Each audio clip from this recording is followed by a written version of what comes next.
Payroll پر رہا کر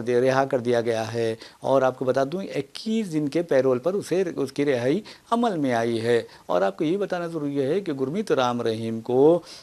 پہلے 1 دن کے لیے، پھر 12 گھنٹے کے لیے، پھر 21 دن کے لیے، پھر 30 دن کے لیے، پھر 40 دن کے لیے، پھر 40 دن کے لیے،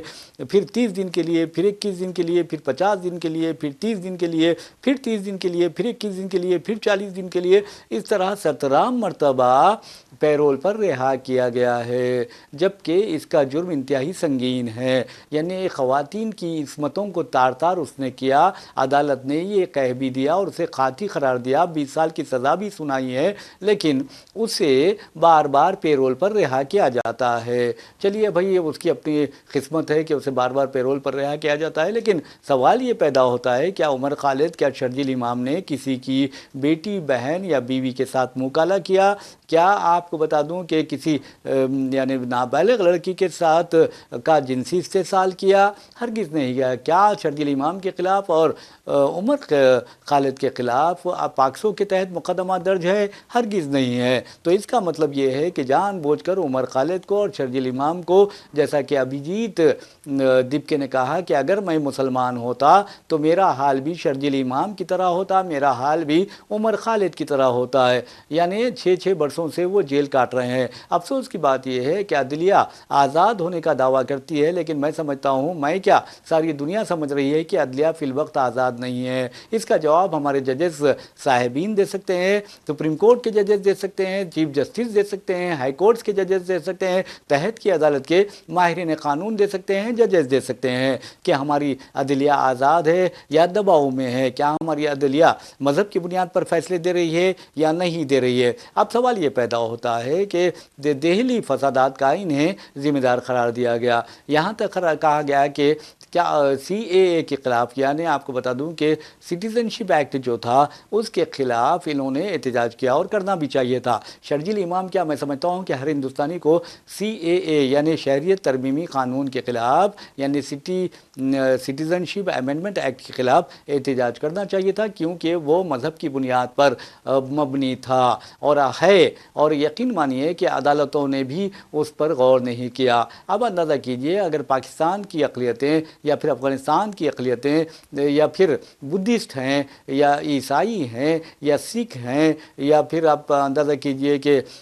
دوسری جو اقلیتیں ہیں، اگر وہ ہندوستان آتی ہے تو انہیں شہریت دے دی جائے گی، جبکہ مسلمانوں کو نہیں دی جائے گی۔ تو اس کا مطلب یہ ہے آپ جین کو، آپ پارسی کو، آپ بدھسٹ کو، آپ عیسائی کو، آپ سکھ کو، آپ ہندو کو شہریت دے رہے ہیں، لیکن مسلمانوں کو نہیں دے رہے ہیں۔ تو اس کا مطلب کیا ہوا؟ یہ مذہب کی بنیاد پر بنایا گیا قانون ہے، لیکن ہمارے معزز جج صاحبین نے اس پر کسی قسم کا غور نہیں کیا۔ اس کے خلاف عمر خالد اور شرجیل امام نے احتجاج کیا، طلبہ کے حق میں آواز اٹھائی، اور آپ کو یہ بتا دوں کہ شرجیل امام نے چکا بند کا اعلان کیا تھا۔ جمہوریت ہے، جمہوریت میں آپ کو برابر حق حاصل ہے احتجاج کرنے کا اور بھوک ہڑتال کرنے کا، مرن برت کرنے کا، سب کا آپ کو احتجاج ہے، لیکن دستور کے دائرے میں رہ کر۔ تو آپ بتا دوں کہ چکا بند کا نام لیتے ہی اس کو خلاف UAP کے تحت مقدمہ درج کر دیا، غداری کے تحت مقدمہ درج کر دیا، اور آپ کو یہ بتا دوں کہ ججز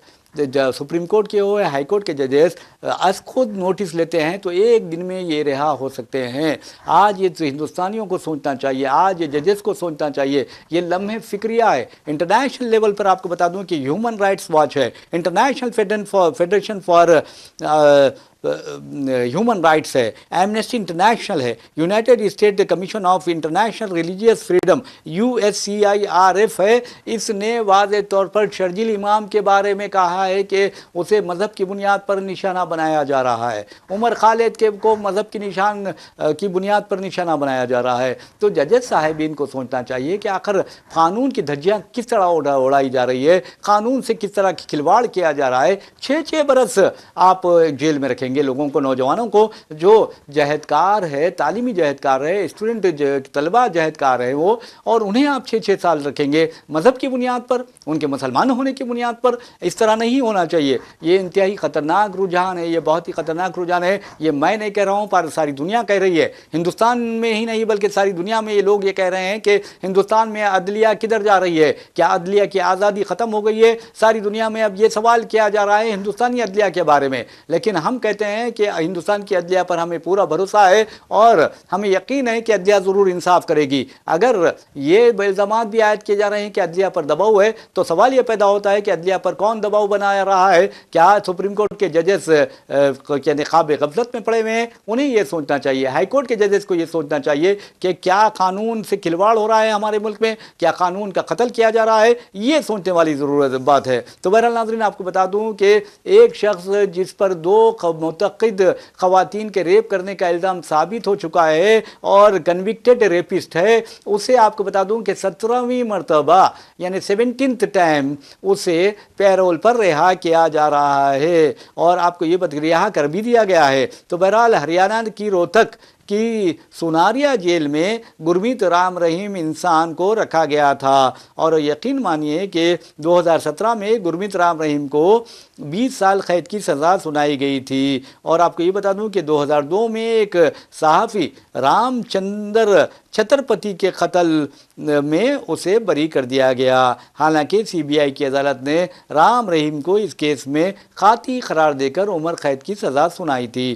تو بہرحال ناظرین، جہاں تک آپ دیکھیں گے کہ عمر خالد کا سوال ہے، شرجیل امام کا سوال ہے، انہیں رہا کرنا ضروری ہے، کیونکہ کئی پاکسو کیسز میں جو ملوث ہیں انہیں ضمانت دے دی گئی ہے، جبکہ ان کا ریپ سے کوئی تعلق نہیں ہے، بس ان کو نشانہ بنایا گیا ہے ان کی مذہب کی بنیاد پر. یہ تو عام ہندوستانیوں کا خیال ہے. تو بہرحال ناظرین، ایک اور خبر کی جانب چلتے ہیں اور آپ کو بتاتے ہیں کہ حیدرآباد میں 12 لاکھ سے زائد رائے دہندوں کے جو یا ان کی جو رشتہ دار ہے، رائے دہندے ہیں یا ان کے رشتہ دار ہے، انہیں شخصی طور پر نوٹسوں کا جواب دینے کے لیے سماعت کے لیے حاضر ہونا ضروری ہے. اب آپ کو بتا دوں کہ یہ نوٹسیں بی ایل اوز کے ذریعے دی جائے گی، اور یہ نوٹسیں جیسا کہ میں نے آپ کو کل بھی بتایا تھا کہ 12 لاکھ سے زائد رائے دہندوں کو یہ نوٹسیں دی جائے گی، جس میں ان میپڈ جو رائے دہندے ہیں ان کی تعداد 5,80,908 ہے، جبکہ مختلف غلطیاں جو پائی گئی ہیں انومریشن فارم میں یا پھر انیملیز جو ہیں، وہ اس طرح کے جو رائے دہندے ہیں ان کی تعداد 6,62,678 ہے. تو بہرحال ان تمام کو نوٹسیں دی جا رہی ہے، اور polling booth level officer B L O ان کے ذریعے یہ وہ دی جا رہی ہیں نوٹسیں. اور آپ کو بتا دوں کہ اسسٹنٹ الیکٹورل رجسٹریشن آفیسر جو ہے وہ ان کے کیسز کی سماعت کرے گا، اور جب آپ کو بلایا جائے گا تو آپ پورے ڈاکومنٹس یعنی اوریجنل ڈاکومنٹس لے کر آپ جائیں. ویسے بھی الیکشن کمیشن آف انڈیا نے کہا کہ آپ کو 11 دستاویزات میں سے 1 یا 2 دستاویزات پیش کرنا ہے، جس میں آپ کا ایس ایس سی سرٹیفکیٹ ہے، جس میں آپ کا برتھ سرٹیفکیٹ بھی ہے، جس میں آپ دیکھیں گے پاسپورٹ بھی ہے، آدھار کارڈ بھی ہے، راشن کارڈ بھی ہے، اور ایسی کہ 11 دستاویزات ہے. تو بہرحال ناظرین، اب دیکھنا یہ ہے کہ جو ڈسٹرکٹ الیکشن آفیسر ہوتا ہے وہ یعنی ڈی ای او اس کے بعد تصدیق کرے گا سماعت کے بعد. تو یہ عمل آپ کا ہے. ہو سکتا ہے کہ نوٹسیں جا کی اجرائی کا عمل شروع بھی ہو چکا ہے اور آپ کو نوٹس بھی مل چکی ہے. ناظرین، ایک بہت بڑی یعنی آپ کو بتا دوں کہ بہبودی اسکیم پر یعنی روک لگانے کی پوری کوشش کی گئی تھی، اور یہ کہا گیا تھا کہ ریونت ریڈی حکومت جو فلاحی اسکیمات کے لیے یعنی جو عوامی اسکیمات ہے ان پر عمل آوری کرنے کے بجائے اس طرح کے فلاحی اسکیمات جو انتخابات میں انتخابی وعدوں سے جڑے ہوئے ہیں ان پر عمل آوری کے لیے فنڈ ڈائیورٹ کر رہا ہے. ایسے میں ان اسکیمات خاص طور پر شادی مبارک اور کلیانہ لکشمی اسکیم یعنی مسلم لڑکیوں کی شادی پر شادی مبارک اسکیم کے تحت جو 1 لاکھ سے زائد روپے کی رقم دی جاتی ہے، امداد دی جاتی ہے، اور کلیانہ لکشمی یعنی ہندو لڑکیوں کی شادی آبادی پر یہ امداد دی جاتی ہے، وہ بھی 1 لاکھ سے زائد رقم ہوتی ہے، تو بہرحال اس پر روک لگانے کا عدالت سے مطالبہ کیا تھا اور عدالت نے اس پر حکم التوا بھی جاری کر دیا تھا۔ پھر حکومت نے کہا کہ ہم خاموش نہ رہیں گے کیونکہ یہ غریب بچیوں کا سوال ہے، غریب بچیوں یعنی دلہنوں کا سوال ہے، جس میں مسلمان بھی ہے، جس میں ہندو بھی ہے۔ تو بہرحال حکومت نے عدالت سے رجوع ہوئی، عدالت کو جواب دیا اور عدالت نے آج حکومت تلنگانہ کو اس معاملے میں جزوی راحت دی ہے۔ اور آپ کو یہ بتا دوں کہ حکومت نے یہ یعنی عذر پیش کیا کہ ہم اس اسکیم کے تحت جو معذور یعنی جسمانی طور پر معذور دلہنیں ہوتی ہیں ان کی بھی مدد کرتے ہیں، اور 25% یہ امداد حاصل کرنے والی یہ معذور دلہنیں ہوتی ہیں۔ تو عدالت نے کہا کہ آپ ان معذور دلہنوں کو امداد جاری رکھ سکتے ہیں، لیکن دوسرے زمرے یعنی صحت مند جو دلہنیں ہیں ان پر روک لگا دی ہے، یعنی عارضی یعنی حکم التوا جاری کر دیا ہے۔ اب دیکھنا ہے کہ 7 سپٹمبر کو اس کیس کی دوبارہ سماعت ہوگی اور اس کے بعد کیا ہوتا ہے، یہ سوچنے والی بات ہے۔ لیکن ناظرین آپ کو بتا دوں کہ جہاں تک شادی مبارک اسکیم کا سوال ہے، بے شمار یعنی ہزاروں کی تعداد میں مسلم لڑکیوں کو اور کلیان لکشمی اسکیم سے ہزاروں لاکھوں کی تعداد میں ہندو لڑکیوں کو فائدہ ہوا ہے۔ اس طرح کی اسکیمات جس سے غریب اور متوسط طبقے کو مدد مل رہی ہے اسے ہرگز نہیں روکنا چاہیے، اور خاص طور پر انسانی بنیادوں پر اس اسکیم کے بارے میں غور کرنا چاہیے عدالتوں کو بھی۔ اب دیکھنا یہ ہے کہ جو حکومت کے ایڈوکیٹ جرنل ہے یا حکومت کے جو وکلا ہیں وہ کس طرح عدالت میں اپنے یعنی حکومت کے فیصلے کو ڈیفینڈ کرتے ہیں۔ ناظرین ہم چلتے ہیں انٹرنیشنل لیول پر اور آپ کو بتاتے ہیں کہ انٹرنیشنل لیول پر امریکی صدر ڈونلڈ ٹرمپ نے کیا کیا ہے۔ امریکی صدر ڈونلڈ ٹرمپ آپ اچھی طرح جانتے ہیں کہ عجیب و غریب حرکتیں کرتے ہیں، اور عجیب و غریب حرکتوں کے لیے، عجیب و غریب باڈی لینگویج کے لیے، عجیب و غریب اشارے کنائیوں کے لیے شہرت رکھتے ہیں۔ بیچارے صبح یعنی ناشتے پر ایک بات کرتے ہیں تو آپ کو بتا دوں کہ لنچ میں ان کی وہ بات بدل جاتی ہے، رات میں تو وہ الگ ہی ہو جاتے ہیں، ان کا رنگ بدل جاتا ہے۔ تو بہرحال ناظرین آپ کو بتا دوں کہ H1B ویزا کے بارے میں اب امریکی انتظامیہ جو ڈونلڈ ٹرمپ انتظامیہ ہے وہ اس کی فیس 1 لاکھ سے زائد یعنی $1 لاکھ سے زائد کرنے پر غور کر رہا ہے۔ اور آپ کو یہ بتا دوں کہ تو اس پر طرفہ تماشا یہ کہ جو اسائلم سیکرز ہیں ان کے ویزے منسوخ کرنے پر بھی غور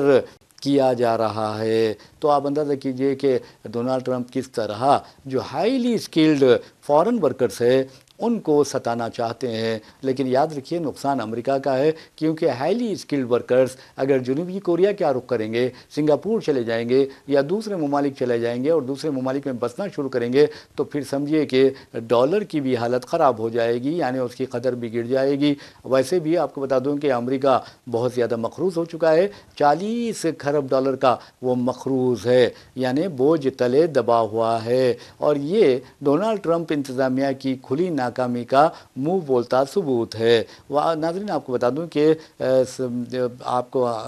دوں کہ ایک فیڈرل جج نے جون میں واضح طور پر کہا تھا کہ فیس میں جو اضافہ کیا گیا وہ غیر قانونی ہے، یعنی H1B ویزا کے فیس میں جو اضافہ کیا گیا ہے وہ غیر قانونی ایک وفاقی جج یعنی فیڈرل جج نے قرار دیا تھا۔ اور آپ کو یہ بتا دوں کہ اس فیصلے کا یعنی ڈونلڈ ٹرمپ کے اس فیصلے کا اپیلز جو کورٹ ہیں وہ جائزہ لے رہی ہیں۔ ناظرین آپ کو بتا دوں کہ ڈونلڈ ٹرمپ نے صرف H1B ویزا جو فیس ہے وہ 1 لاکھ سے زائد کرنے پر غور کر رہی ہے حکومت، اس کے علاوہ نہ صرف یہ غور کر رہی ہے بلکہ ٹرمپ انتظامیہ 2 لاکھ ایسے بیرونی باشندوں کے ویزے منسوخ کرنے پر غور کر رہی ہے جو اسائلم سیکرز ہیں، یعنی امریکہ میں پناہ طلب کر رہے ہیں یا پناہ کے خواہاں ہیں۔ تو یہ بھی بہت ہی خطرناک بات ہے، اور اس طرح کے جو واقعات ہوتے ہیں وہ بہت ہی میں سمجھتا ہوں کہ کسی بھی ملک کو نقصان پہنچانے کے لیے اہم ہوتے ہیں۔ اگر ڈونلڈ ٹرمپ یہ سمجھتے ہیں کہ ہندوستان ترقی کر رہا ہے، لیکن ایک بات ضرور ہے کہ ہندوستان کے جو باصلاحیت جو لوگ ہیں وہ امریکہ منتقل ہو رہے ہیں، بیرونی ممالک منتقل ہو رہے ہیں۔ امریکہ کی ترقی میں آپ کو بتا دوں کہ ہندوستانی باصلاحیت جو ہندوستانی ہیں ان کا غیر معمولی کردار رہا ہے اور ہے۔ اس کے باوجود بھی اگر امریکی صدر ڈونلڈ ٹرمپ H1B ویزا کی فیس بڑھا کر انہیں ستانے کی کوشش کرتے ہیں تو یہ ان کے لیے تو نہیں بلکہ ان کے ملک کے لیے نقصان کا باعث بن سکتا ہے، اس لیے کہ ہائیلی اسکلڈ ورکرس ہیں، یہ انڈین جو فارنرس ہیں وہ ہائیلی اسکلڈ ہیں، وہ اس میں ڈاکٹرس ہیں، انجینئر ہیں، سائنٹسٹ ہیں، آئی ٹی یعنی ایکسپرٹس ہیں، آرٹیفیشل انٹیلیجنس کے ایکسپرٹس ہیں، تو ان کو اور بزنس مین ہیں، انڈسٹریلسٹ ہیں، تو یہ جو چیزیں ہیں، ماہرین اقتصادیات ہے، اگر آپ ان کو اس طرح کی فیس عائد کرتے ہوئے یعنی ان کو ڈراتے ہیں، دھمکاتے ہیں، بلیک میل کرتے ہیں، تو اس کا مطلب یہ ہے کہ آپ اپنے ملک کی تباہی کا سامان کر رہے ہیں۔ ویسے میں ناظرین آپ کو بتا دوں کہ کینیڈا نے کل ہی کہہ دیا تھا، کینیڈا کے وزیر اعظم نے، کہ بھئی ہم امریکہ سے حالت جنگ میں ہے، آپ ہر کسی سے لڑائی جھگڑا کر رہے ہیں، آپ ہر کسی کے خلاف ٹیرف استعمال کرنے کی کوشش کر رہے ہیں۔ کینیڈا نے کہا کہ امریکہ نے ہمارے خلاف ٹیرف بڑھانے کا اعلان کیا ہے، تو ہم بھی امریکہ کے خلاف ٹیرف میں اضافہ کرتے ہیں۔ ویسے بھی ناظرین آپ کو بتا دوں کہ ڈونلڈ ٹرمپ نے کینیڈا کے خلاف جس طرح ٹیرف عائد کرنے کا فیصلہ کیا ہے، اس سے کینیڈا کو ہر سال $20 ارب کا نقصان ہو سکتا ہے۔ تو ایسے میں سمجھتا ہوں کہ مل بیٹھ کر بات کرنی چاہیے، لڑائی جھگڑا اچھی چیز نہیں ہے، لیکن ڈونلڈ ٹرمپ ہر بات میں لڑائی جھگڑا کی بات کرتے ہیں۔ ویسے بھی ناظرین آپ کو بتا دوں کہ جہاں تک امریکہ کا سوال ہے، امریکہ ہندوستان سے بھی اچھے تعلقات کا خواہاں ہے، لیکن آپ کو بتا دوں کہ ہندوستان پر بھی اس نے 10% اضافی ٹیرف حالیہ عرصے کے دوران عائد کرنے کا اعلان کر دیا ہے۔ ایسے میں امریکہ کی دوستی پر نہ ہی امریکہ کی دشمنی پر بھروسہ کیا جا سکتا ہے۔ اور ویسے بھی ناظرین آپ کو بتا دوں کہ حیدرآباد فرخندہ بنیاد ایک ایسا شہر ہے، ایسا پورا من شہر، جس کا امن دیکھنے کے لیے امریکی سفیر جو ہیں متعینہ ہندوستان، وہ سرجیو گور حیدرآباد تشریف لائے تھے، حیدرآباد آئے اور انہوں نے حیدرآباد کا جائزہ لیا۔ آپ اچھی طرح جانتے ہیں کہ امریکہ ہو یا برطانیہ ہو، اس کا جو سفارتی عہدیدار ہوتے ہیں وہ مختلف شہروں کا دورہ کرتے ہیں، دورہ کر کے حالات کا جائزہ لیتے ہیں، یہاں تک کہ ہندوستان کے سیاسی حالات پر بھی ان کی گہری نظر ہوتی ہے۔ انہیں یہ بھی اچھی طرح معلوم ہے کہ مودی حکومت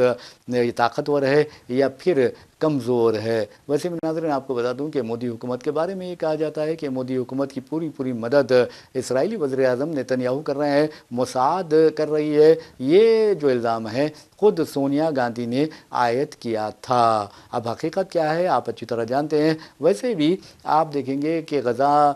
میں جس طرح کے 7 اکتوبر 2023 سے آج تک جو تباہی کا سلسلہ جاری ہے، اس میں صرف اسرائیل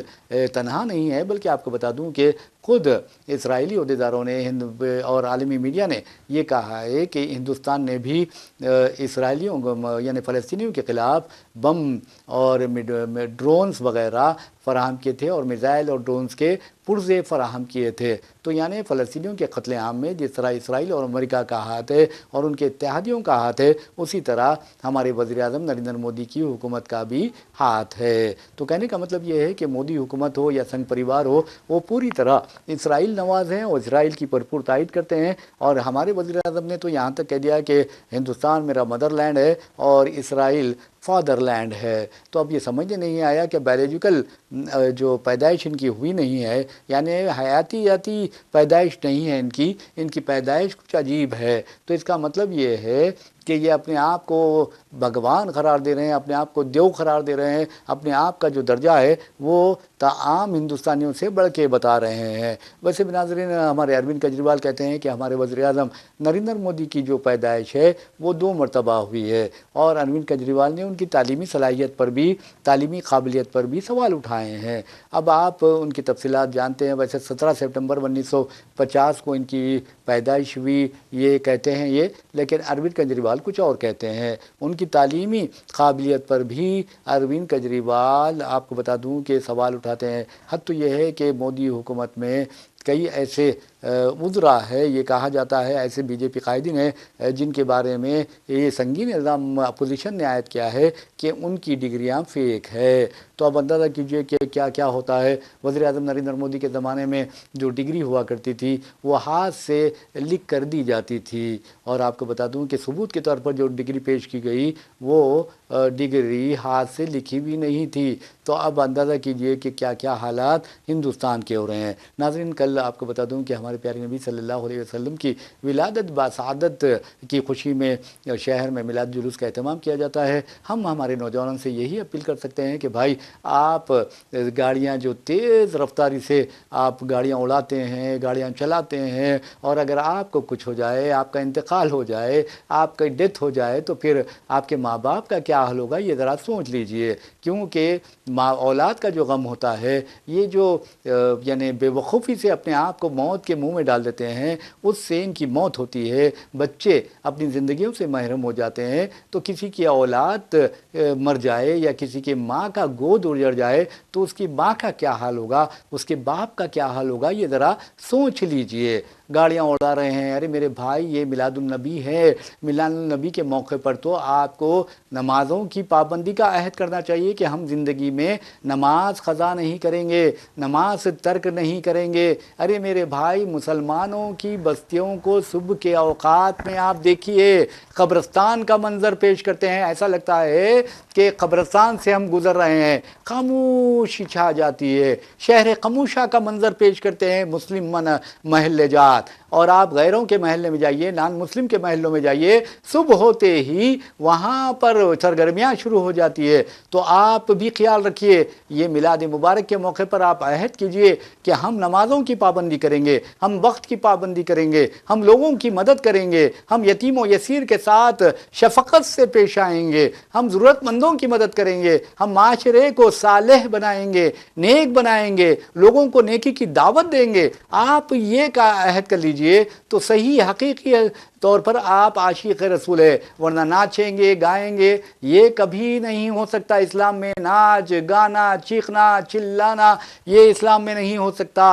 یہ سوچ لیجئے۔ تو بہرحال ناظرین، اسی سوچ کے ساتھ ہم اپنا پروگرام خاص خبر اختتام کو پہنچاتے ہیں۔ اپنے میزبان محمد ریاض احمد کو اجازت دیجئے، انشاءاللہ پھر ملاقات ہوگی، پھر بات ہوگی، تب تک کے لیے اللہ حافظ۔